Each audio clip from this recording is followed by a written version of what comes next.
Hi, I'm Mike Adsetts, the Deputy Chief Investment Officer at Momentum Investments, and today I'll briefly talk about some of the changes impacting retirement funds and the investment management industry that services retirement funds. Over the last few years, we've seen changes in the landscape, and also with the February budget speech, we saw a significant relaxation in exchange control, which really starts to redefine the parameters of what asset managers in South Africa will need to do to ensure success and sustainability into the future. So firstly, touching on exchange control relaxation. With the relaxation of exchange control, where up to 45% of assets can be invested offshore, there's a really big question in terms of how tightly integrated the local and global components of portfolios are. And there is a strong need that there is a higher level of integration between these portfolios. So I foresee that within the asset management landscape, the asset managers that have well integrated processes, that have global teams or manage offshore assets already from South Africa, are going to be in a far better position than asset managers who purely allocate offshore assets to an offshore provider. I think retirement fund investors will ask, and rightly so, how aligned are the local and global components of portfolio, and is there a seamless link between those portfolios?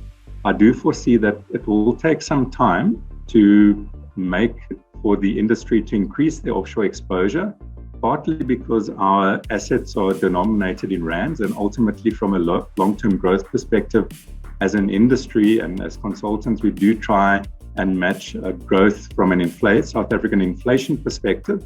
So the level of offshore assets needed is higher, but most of the analysis that I've seen over the years is any allocation significantly above 40% should rather be made on a tactical basis rather than a strategic basis. So I do foresee that the move to a higher offshore exposure will happen, but it will take some time. Part of it is with heightened geopolitics at the moment.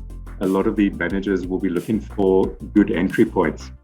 One of the implications of moving a significant portion of assets offshore is that there will be less assets available for local investments. So that is one of the question marks that needs to be addressed by the markets.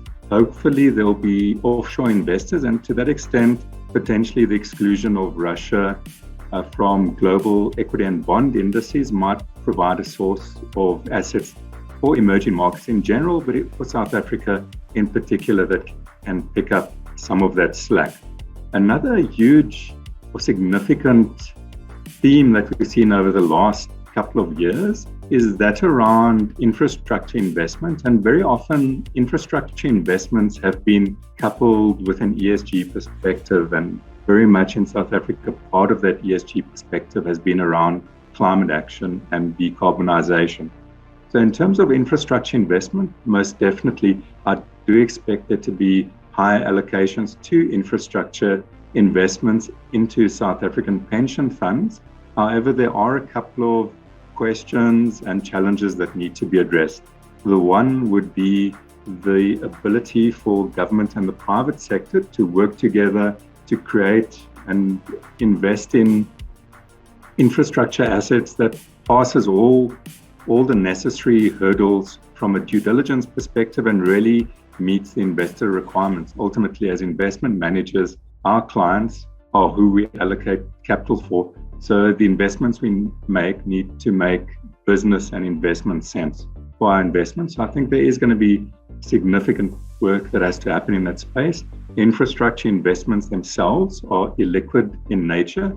So I do perceive that although there will be allocations made to infrastructure, it's not going to be of the order as much as the government would have wanted to see in terms of some of their aspirations. So there is definitely work and coming together that needs to happen in that space. Another feature of our industry over the last couple of years has been lower returns on the backdrop of excess liquidity and debt in global markets. So I do perceive that cost as a factor continues to be a significant cost, and with the higher and higher regulatory load that asset managers need to grapple with.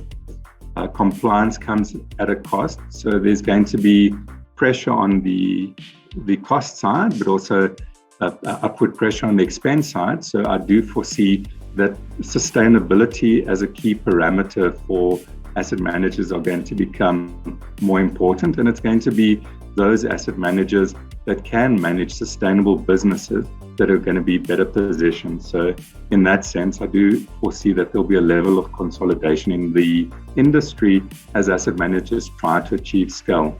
As a pension fund or retirement fund investor, I do foresee that questions around business sustainability, especially with a greater proportion of assets that are potentially allocated offshore, becomes a far bigger question and should be a far more central component of any sensible due diligence program. Another feature that often comes into focus, and there's a lot of debate around, is the role of crypto assets and cryptocurrencies and its applicability for retirement fund assets. My personal view is that the technology underlying crypto assets is very sound technology, and it's really going to shape the way that we do business into the future and the types of investments that we'll be able to make. What I'm far more circumspect about is whether the current set of crypto assets are a perfect match for long-term capital that is ultimately managed on a fairly cautious basis for retirement fund assets. So I foresee with the allocations to crypto assets, where they do happen, there'll be fairly low allocations, and some of the questions around the current stock of crypto assets also do need to be addressed. Things such as the energy intensity of some of the crypto assets, the extent to which those assets play a role in the grey economies. So not really great proponents of ESG are things that do need to be addressed and thought through in terms of how to allocate capital. So all in all, I do believe we are living in exciting times, and times where change is called for in the asset management industry. And this will present both opportunities and challenges for investors, being able to access a far more broader and deeper investment opportunity set globally, as well as for the local asset management fraternity that are going to really need to deepen their resource base and insights into the broader global markets to remain sustainable and competitive into the future. I do foresee this is an exciting space, and I'm excited to be in this space. And I'm looking forward to how we as Momentum Investments can continue to create portfolios that take advantage of the new investment opportunity sets in a credible and robust way. And I look forward to being able to manage assets on behalf of our clients. I've enjoyed my time with you, and I look forward to future interactions.